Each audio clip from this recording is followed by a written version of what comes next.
Okay, course grain stuff. This is absolutely the beginning of the end for Russia. It's all going to sort of crumble from here, and for this, you only need to know sort of two axioms of old, which are the first one is a house divided against itself cannot stand.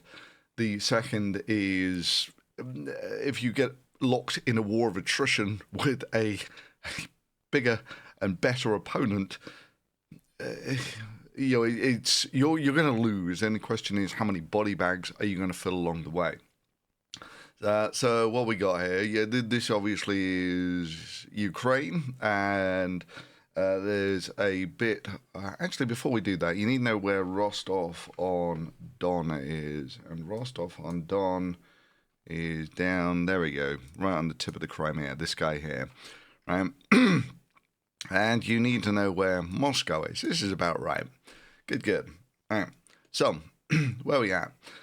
We'll have the part of Ukraine that Russia has invaded, which is basically this bit here. Yeah, this is about right. Give or take. And yeah, for the best part of the last year, Russia pushed to try and get Bakhmut, which gargantuan effort, and yeah, that was basically the absolute maximum effort of the Russian army for the tiny advance and capture of one medium-sized city. Then there was a load of speculation about a Ukrainian counteroffensive. This bit, of course, this is called an inland sea. It's not, it's a giant lake. But whilst all this speculation was going on, the dam was blown. And this is a problem because, okay, technically it cools one of the nuclear power stations. That's a minor concern in the, you've got, you can pump water in there and shut them down to all sorts. It's not like Fukushima where they're in the immediate aftermath of a giant earthquake and massive tsunami. This just isn't a serious concern. What is maybe more of a serious concern is all of this water used to go through all these canals and irrigate. Yeah, this area here is hugely arable. In fact, let's see if we can zoom in there to see the actual terrain that we're dealing with here. Sorry, a bit of a cough. So if you actually zoom in here, what you'll find is this is just massive open farmlands. Farmlands everywhere. And this also goes for large portions of the Crimea. There's basically nothing there other than farmlands. There's Sevastopol, of course, which is this big military naval base that controls the Crimea. But for the large part, there were canals. In fact, you see them. Here you go. These are your canals. These lines here. And they supplied the water for all of this region. And of course, you lose your water, you lose your ability to grow food, which will probably come into play later. But as a general rule, let's have our rough lines back on here. So when Russia blew the dam, they were expecting the Ukrainian offensive, and the classical thing that you do when your enemy is trying to attack you is you try and disrupt what they're doing. And blowing up a dam, emptying this huge inland lake, will cause lots of disruption and problems for the Ukrainians. But this also is sort of semi-suicidal, or at least it is for the Crimean Peninsula here, in that all of their water also comes from here. Yeah, there's a canal that comes down here, and the water level has dropped such that can't get water into the Crimea anymore. So this is a huge problem for the agriculture there. Lots of food is grown here. This might yet have long-term effects. But anyway, that's not what we're talking about. What we're talking about is why This weird military coup is it's the wheels falling off completely here. In that, I've seen lots of analysis about details, but well, I'm also going to trip into Game of Thrones here. Going to channel Games of Thrones for a second, in that when you play the Game of Thrones, you either win or you die. And that's the head of the Wagner Group. When you're doing an armed insurrection against a guy like Putin, the expectation is one of them is going to die. And there are two sort of stunning things, right? So, first of all, why did he do it at all? Why did this, the head of the Wagner Group,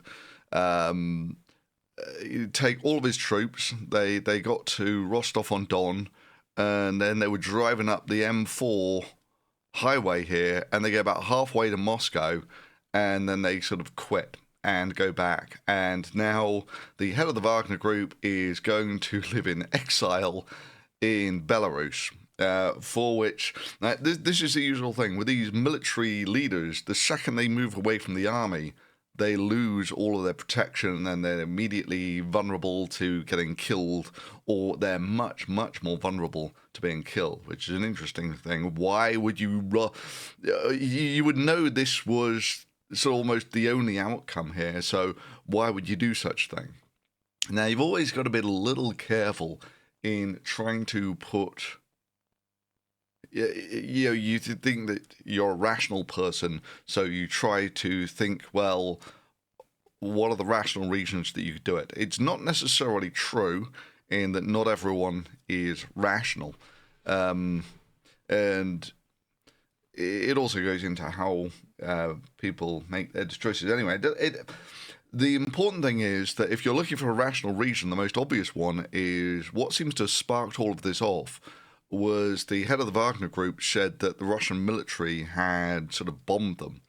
And I've heard other stories that it was a targeted assassination. They were trying to kill him, which now that kind of gels in the, doing this Game of Thrones thing makes a lot more sense if you know that Russia is firing targeted missiles at your camp.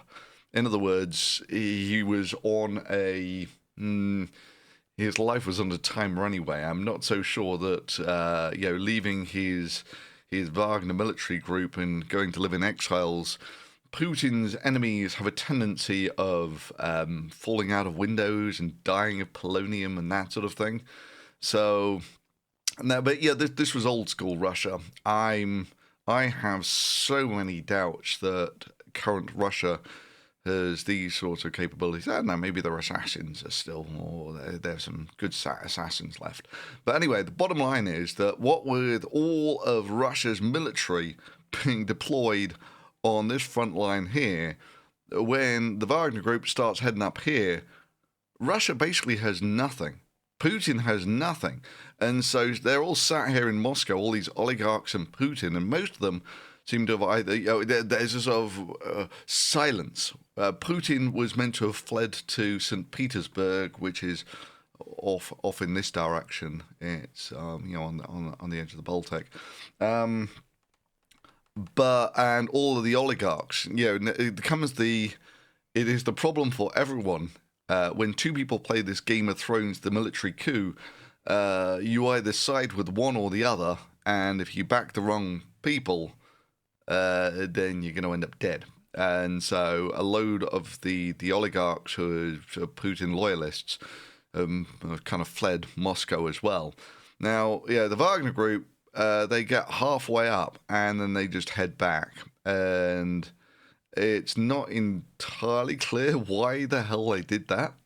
But what they've shown is that Russia is absolutely laid bare in terms of they've committed absolutely everything to this line here.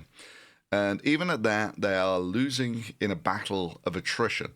The Ukrainian offensive really hasn't gone anywhere. There's probing attacks everywhere, and to an extent, if they break through, then this is an absolute disaster because Russia can barely hold this front line, and if the front line extends to something like this, everything will just collapse at that point.